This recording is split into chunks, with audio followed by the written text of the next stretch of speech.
Bonjour à tous, c'est une petite vidéo pour vous expliquer les chagrins d'amour, pourquoi ça fait mal et comment ça fait mal dans l'aura. Je vais vous montrer des petites choses. Yeah. Yeah.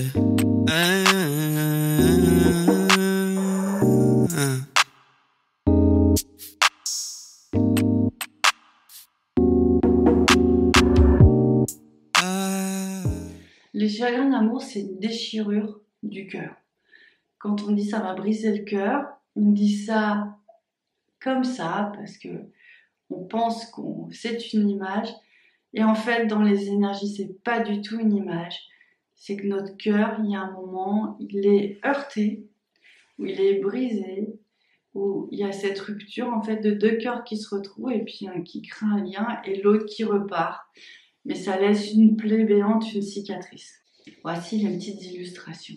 Donc c'est le chakra du cœur qui est vraiment fendillé et du coup qui crée le chagrin. Si on travaille donc à guérir cette blessure avec l'ange Samuel, l'ange Anaël ou alors des énergéticiens, ce chakra en fait il refonctionne. Donc cette faille au milieu du chakra se referme, il peut à nouveau refonctionner, recirculer. On peut guérir des chagrins parfois très rapidement parce que c'est pas parce qu'on pleure beaucoup qu'on a aimé beaucoup, hein, c'est des choses différentes. On peut très bien faire un deuil rapidement d'une histoire qui est en devenir ou qui va se repositionner ou qui est terminée. C'est pas, on n'a pas besoin forcément de beaucoup souffrir. Par exemple, un chagrin qui ne guérit pas, par contre, là, on peut se poser la question, comment ça se fait? Eh ben, on pouvait être sûr que c'est ce petit chakra qui a été tellement heurté qu'il ne sait pas comment se réparer lui-même. Donc voilà, le temps n'a pas vraiment de prise. Souvent, ça fait écho avec d'autres chagrins, d'autres chagrins, d'autres chagrins. Et puis des fois, il y en a un, c'est un petit peu trop. Alors du coup, le corps énergétique, le corps émotionnel, il est un petit peu saturé. Et il dit, si c'est ça, je préfère être triste. Comme ça, il ne se passera plus rien d'autre dans ma vie. À vous de choisir. En ce qui concerne les flammes jumelles, c'est un petit peu différent en fait. Parce que les flammes jumelles, elles ont tout un espace énergétique en commun, en fait, l'espace du couple. Donc du coup, ça va travailler sur des axes particuliers. C'est-à-dire que au lieu d'avoir un tout petit tube, on va avoir vraiment plusieurs tubes et des grosses connexions et des parties d'âme en commun. Et s'il y en a un qui part, ça fait une réelle déchirure. On n'est plus sur un petit trou, mais on est vraiment sur une grande faille. Et une fois que cette grande faille est là, souvent on me décrit ce sentiment, cette sensation de vouloir mourir, voilà, de ne plus avoir goût de rien, d'être vidé, d'être épuisé, de ne plus pouvoir vraiment avancer dans sa vie. Et c'est normal parce que toute votre lumière, tout votre amour, en fait, il est plus contenu. Je vous rappelle que on a des couches d'aura qui sont un peu comme des enveloppes, des coquilles d'œufs, qui nous protègent de l'extérieur, mais aussi qui nous protègent de l'intérieur de notre espace d'amour, de lumière personnelle. Donc si ça s'est fendu, en fait tout part et vous vous êtes vidé en permanence. C'est comme une fuite.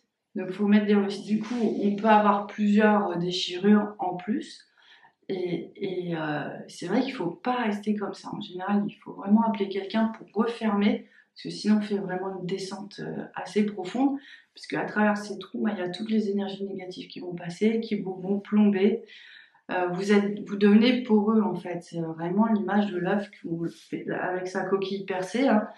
Si la coquille est percée, les bactéries rentrent. Voilà. Parfois même l'œuf sort, mais bon. C'est pour vous expliquer qu'il n'y a plus d'étanchéité du tout en fait dans vos corps énergétiques. Et ça rend vraiment malheureux parce que vous passez d'un niveau vibratoire qui est assez élevé à un niveau vibratoire où vous êtes vide. Et quand on est vide, en fait, on est triste. On est vraiment triste. Et du coup, ça se referme assez facilement, je dois dire. Il faut juste intervenir au bon moment, assez rapidement pour que la souffrance ne dure pas trop longtemps. Je pense vraiment pas que tout type de souffrance soit utile. Moi, j'ai envie de croire l'inverse. Je pense que la souffrance intervient dans le processus parce qu'il n'y a pas d'autre choix et qu'elle nous permet de transcender. mais je préférerais qu'on fasse une guérison du cœur et de l'âme pour qu'effectivement, au lieu de passer par la douleur, on rebondisse plutôt vite dans la lumière, dans l'espoir, dans le ralignement. Donc voilà, c'est des choses dont je voulais vous parler parce que ça me semble vraiment important de parler du chagrin d'amour, comment il vient et surtout comment on peut essayer de l'endiguer. C'est possible, en fait. Voilà. Donc c'est ce que je voulais vous dire. Il y a des chagrins d'amour, mais il y a des joies d'amour, il y a des grands moments de bonheur qui vous attendent, donc il faut aussi ne pas l'oublier. Bon, des fois, c'est pas toujours le bon moment à entendre, c'est sûr. Mais j'espère que vous ne perdrez pas l'objectif qui est l'amour, l'amour, l'amour, l'amour. Je vous embrasse très fort, je vous dis à très bientôt, Céline. Yeah. Yeah.